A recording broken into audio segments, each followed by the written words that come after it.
Hey guys, so today I'm going to be looking at more Am I Wrong stories. So yeah, let's just get right into the video. Yesterday, my girlfriend came over to my house and was supposed to sleep over. A little after she got here, she told me she was cold and asked for a hoodie. Now, all of my clothes are in my sister's room since almost all of our clothes look exactly the same. Most of my sister's clothes are oversized and from the male section since that's her style. And our mum kept getting confused about what clothes are whose. So we just got a big closet for my sister's room. Hers is bigger, which is why it's at her room, and took my closet out of my room so I could have more space. I went to my sister's room and saw that the door was closed. We're not allowed to close the door unless we're changing or needing quiet to study. So I knocked, but before she could answer, my girlfriend just barged in.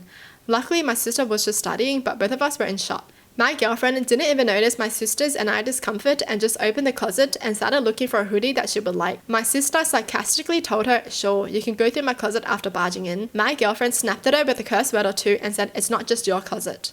I have no idea where all of this came from. My girlfriend is usually very gentle and this is the first time I heard her curse, but I was not going to sit there while she insults my sister.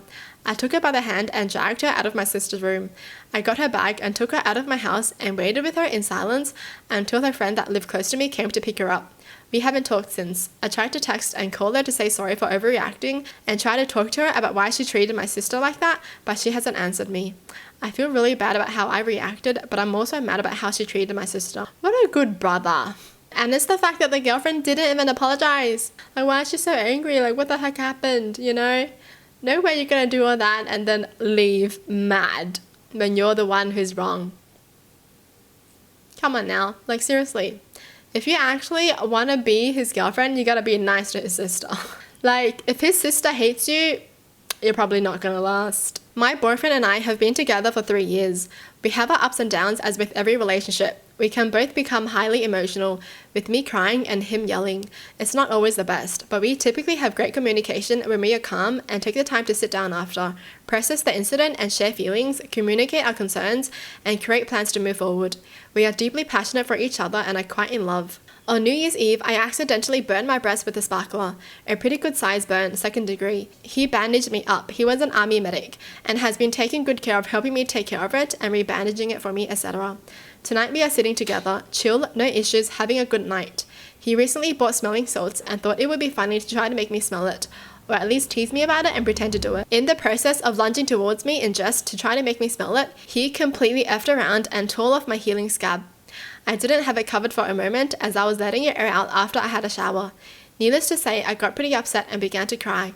In the moment, all I could think about is how much it physically hurt, how shocked I was that it happened, and how frustrated and upset that I was about how careless he was to do that, and worried about scarring. He immediately apologized and said he didn't mean to. He went to get the bandages to redo it. I was still crying after a couple of minutes. Apparently, this was a couple minutes too long.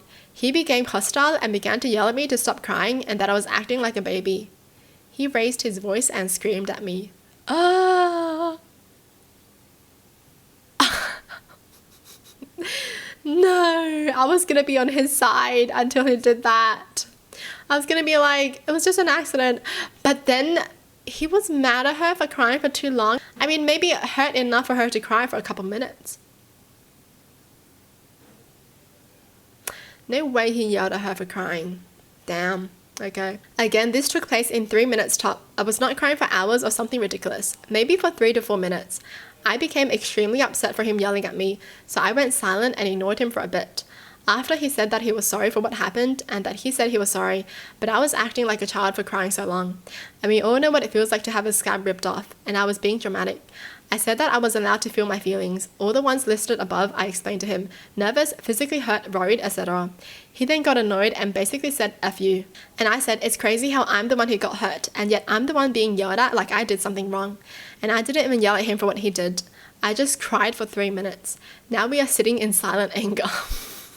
Maybe I'm the asshole because in the end he was probably just angry with himself about hurting me and the crying that I was doing was making him feel more guilty. Well, he should feel guilty because he literally ripped the scab off you.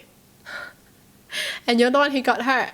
I mean, yes, he did apologize, but then why did he yell? Just apologize and then ask her how she's doing. Like, what's wrong? But instead he's gonna be like, stop effing crying. You know what I mean? He yelled at her?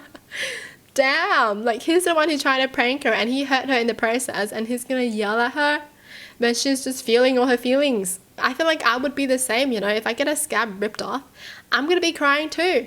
And then I'm just gonna be thinking, oh my god, now we're gonna have to take all this time again for it to scab up again, and all that time was wasted. Like, you know, some people are overthinkers and they're just gonna be thinking about everything. He should have just let her vent out all of her emotions. Damn, I was gonna be on his side. I was gonna be like, but he apologized. He didn't mean to. It was just a mistake. But then he yelled at her. It's crazy because he was apologizing, but he was like trying to make excuses for himself. He was like, I only yelled at you because you were crying for so long. Like, just say you're sorry. Some people, they always have to make excuses for when they say sorry. They're like, sorry that you felt that way. But like, you were being stupid, that's why. I mean, I think we understand why she cries now. Because he does the yelling and she does the crying. Right? He hurt her and he had the audacity to be like, F you. I met my husband Stefan at a friend's. We instantly connected and started dating not long after. We have been happily married for 5 years now and have a 4-month-old son. I met my mother-in-law at his uncle's funeral. He asked me to attend in support of him. Before we left, his cousin warned me about mother-in-law, said she wasn't the nicest person, and she had impossible high standards to meet and can be judgmental. So don't take it personally, as she's like that with everyone. I did ask my husband and he agreed that mother-in-law can be quite judgmental, but not to worry, and that he'll be there for me. I felt like they gave me the sugar-coated version of her because she was terrible. She made a scene about bringing a stranger to a family funeral, but my husband cut her off and said his aunt, who was his uncle, widow, said he could. She spent the rest of the funeral giving me nasty looks and making passive-aggressive comments. She made a scene at our wedding, but that's a different story on its own. But after minimal contact with my mother-in-law, my husband eventually got around to telling her that I was pregnant. I expected her to be angry and have a go at him, but she surprised us both and was the complete opposite. She was excited about being a grandmother. She was congratulating us. Her attitude did a complete turn, and I grudgingly allowed her to visit. When it was time to give birth to my son, she wanted to see my son being born, but I refused. That's when her ugly side came out and caused a scene and was thrown out. I refused to let her visit us at home. My husband agreed, but she ran crying and apologizing. She said she was just overwhelmed about being a grandmother and her emotions got the better of her. Against my better judgment, I relented and said okay. When she first held him, she looked at me and said he was beautiful. I went into the kitchen to get us a drink, and then I could hear my husband telling her to get out. I went back in. She started yelling he needed to get the baby tested because he doesn't look like anyone in the family.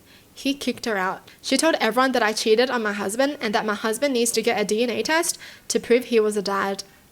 She got a lot of attention for that. So I made my own post and said I'll get a test when she gets a test for her son. That just made everything worse. She rang my husband up telling him to take it down.